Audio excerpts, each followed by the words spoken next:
Hi guys, it's Eats, and today we're going to be making a butternut squash soup. I've just heated a bit of oil, just enough to sort of coat the pan, and I'm just going to put in 150 grams of onions that I've sort of diced, and we're just going to let them soften for, I don't know, however long it's going to take, about 5 minutes maybe. Okay, see you in a bit.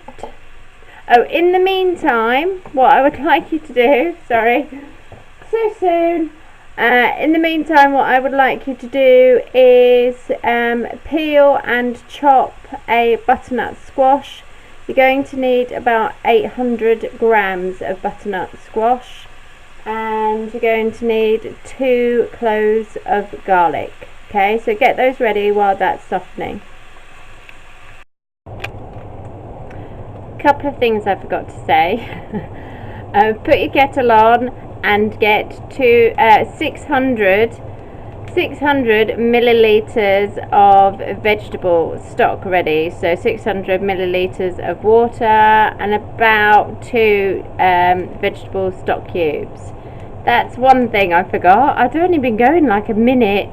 And the other thing, I'm going to be blending this soup to like really smooth in a food processor. If you don't have one, a food processor, or if you don't even have like a little hand whisk, that's fine. Just chop this really small, obviously, because they're way too big for soup. So that's all I wanted to say. Obviously, same with any other ingredients. Chop them really small if you don't have like a hand blender or a big blender. Otherwise, you can be a bit more lazy, essentially. Right. So now I'm going to add in the 800 grams of butternut squash. Then you're going to get 2 cloves of garlic. That's right. 2 cloves of garlic chopped, and put those in.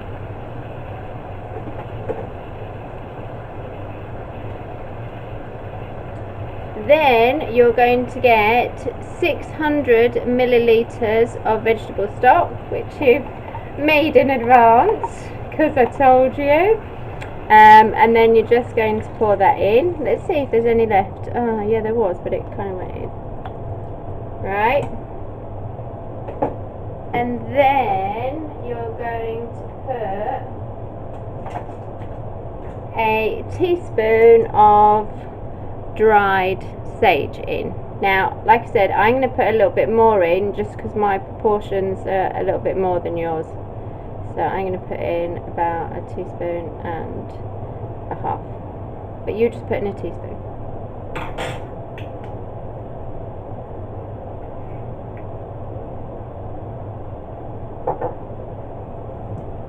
Okay. And then we're just going to simmer that. And we're going to simmer it for about, I don't know, about 20 minutes. Okay, so obviously when all the butternut squash is tender. Obviously, if you know, you might want to cube yours a little bit smaller. Like I said, mine was massive. This is as much as I could do with it. So there we go. I'm just going to put a lid on it, and I'm going to check on it every 10 minutes. But I will set my timer for 20, if that makes sense, and then we'll just see what it looks like, because these are quite chunky bits. So you just want the butternut squash obviously to be tender. Right, so we're just going, wow, that was a lot of steam. So I've had a little bit of a poke at it in advance, and everything is super soft. So now it's ready for blending. I don't need to show you the blending, I'm just going to blend it. I will be putting the blended soup into a separate saucepan because otherwise it gets a bit messy. Okay. So this is the blended soup. It blended really quickly. It only took like a minute. This isn't the end of the cooking process, to be honest. We're just going to add 100 grams of soft cheese. You can use goat's cheese, but my kids are a little bit fussy and they didn't like it with the goat's cheese. So we started using soft cheese instead. They love this stuff. It doesn't matter what brand it is. If you're going to freeze any of this soup, then freeze it without the cheese in.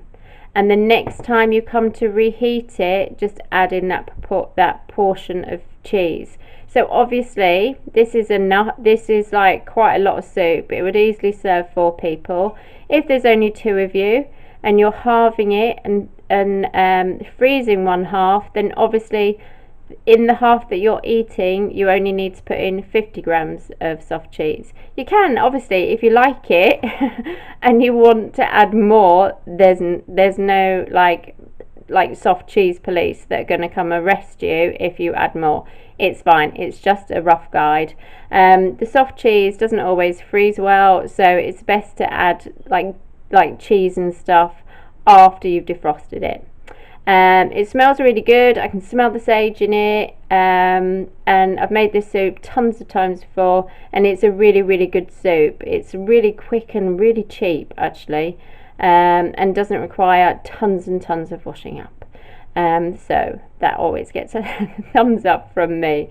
So enjoy it. Oh, did I say about salt and pepper? Can't remember. I don't cook with salt and pepper, as I'm sure you know by now. So you might want to add some salt and pepper, or just let the person that's eating it add their own salt and pepper. Always their best choice. I'll do that again because I quite like that in the camera. So yeah, enjoy.